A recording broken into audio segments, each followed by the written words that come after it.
प्रतीक दिल्ली में joint family के साथ रहता था, लेकिन जॉब की वजह से अपनी माँ के साथ दूसरे शहर में शिफ्ट हो जाता है, जहाँ उसकी प्रीति के साथ लव मैरिज हो जाती है, जिस पर बहू को नापसंद करते हुए उसकी माँ पूरा समय प्रीति को परेशान करने के तरीके निकालती रहती है। प्रीति, कहाँ हो? सुबह का नाश्ता दोपहर में खिलाओगी क्या? इसमें प्रीति और प्रतीक ऑफिस जाने के लिए तैयार हुए कमरे से बाहर आते हैं, जिसे देख सास प्रीति पर भड़कने लगती है। महारानी, तुम सुबह सुबह तैयार होकर घर का सारा काम छोड़कर कहाँ चल दी? जी वो ऑफिस। हैं? तुम ऑफिस जाओगी तो घर में जो सफाई, नाश्ता, खाने का काम है वो क्या मैं करूंगी? माँ, मैंने उससे वादा किया था कि वो जॉब कंटिन्यू कर सकती है। अरे वाह जी वाह, दोनों आपस में सलाह कर फैसले ले लिए। मैं क्या यहाँ बेवकूफ बैठी हूँ? मुझसे पूछना किसी ने जरूरी नहीं समझा?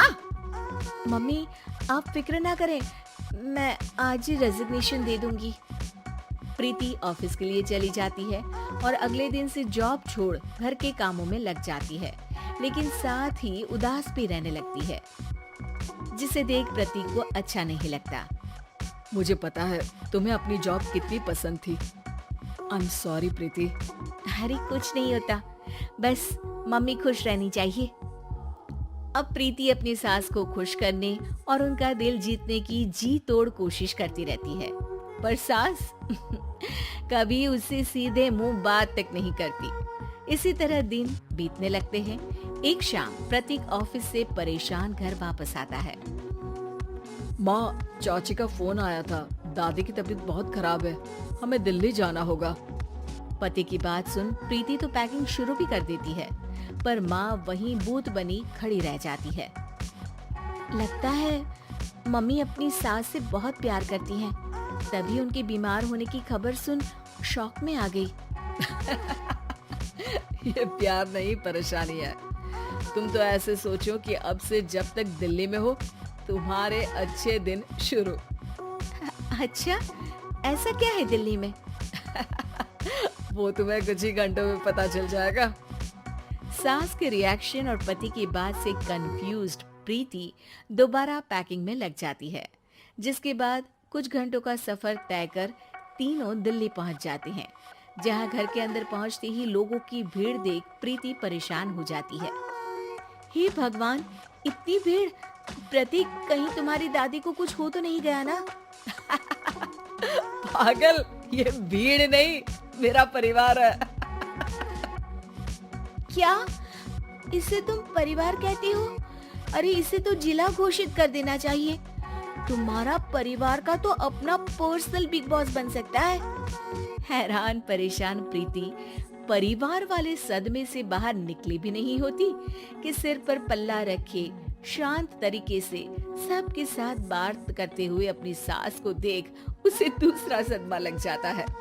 हाय राम, ये मम्मी का ऐसा भी कोई रूप है? ये तो मुझे पता ही नहीं था। ये तुम्हारी सास का ससुराल है। तभी प्रतीक की बहन बोल पड़ती है। यहाँ आपको ऐसी ऐसी चीजें देखने मिलेंगी जो सपने में भी सोची नहीं होंगी। हाँ, ये कुछ दिन तो बहुत इंटरेस्टिंग लग रहा है।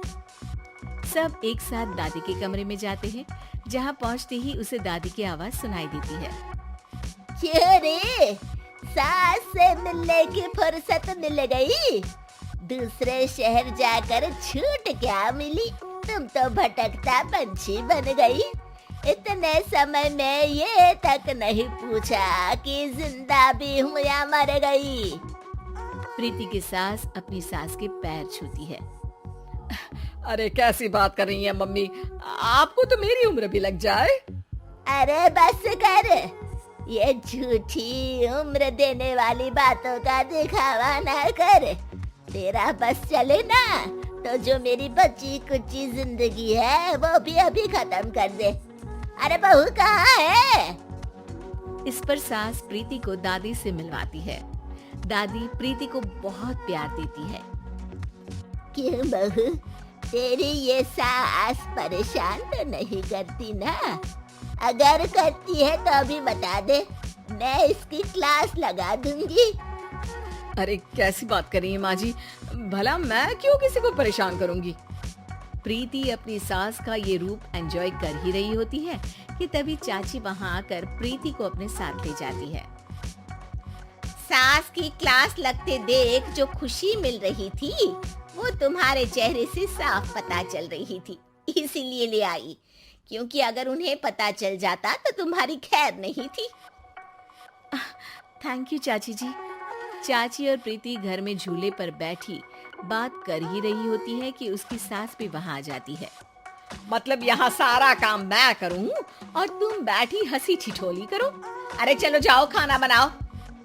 सास प्रीति को डांटकर काम करने भेज देती है, जिसे दादी देख लेती है और एक बार फिर सासू माँ की क्लास लग जाती है, जिसे पूरा परिवार मजे से खड़ा होकर देखने लगता है। क्यों रे, मैंने तुझे काम बोला और तू उस बच्ची को परेशान कर रही है। सास की कोई इज्जत रह गई है इस घर में या नहीं? यहाँ खुद की सास होते हुए भी ज्यादा बड़ी बन रही है। अब नहीं मम्मी जी, मैं तो बस थोड़ी मदद के लिए बोल रही थी। सास रसोई में जाकर काम करने लगती है और दादी प्रीति को लेकर वहाँ से चली जाती हैं। इसी तरह एक हफ्ता बीत जाता है, जिसमें दादी अपनी बहू को डर, इज्जत और प्यार का फर्क समझाती रहती है और प्रीति उसका मजा लेती है। वापस जाते हुए दादी प्रीति और उसकी सास दोनों को अपने पास बुलाती है। मेरी बहू जिद्दी और अड़ियल है, इसलिए उससे हमेशा सही काम करवाने के लिए मुझे सख्ती करनी पड़ती है। लेकिन तुम्हारी बहू अच्छी है, तेरी खुशी के लिए वो अपनी जॉब और सपने भी छोड़कर घर में बैठी है। अपनी बहू के साथ प्यार से रहो। और प्रीति, अगर अभी भी तुम्हारी सास परेशान करे ना, तो फिर तुम्हें पता चल ही गया है कि शिकायत कहाँ करनी है। जी, अपनी सास के ससुराल में उनकी सासू माँ के पास।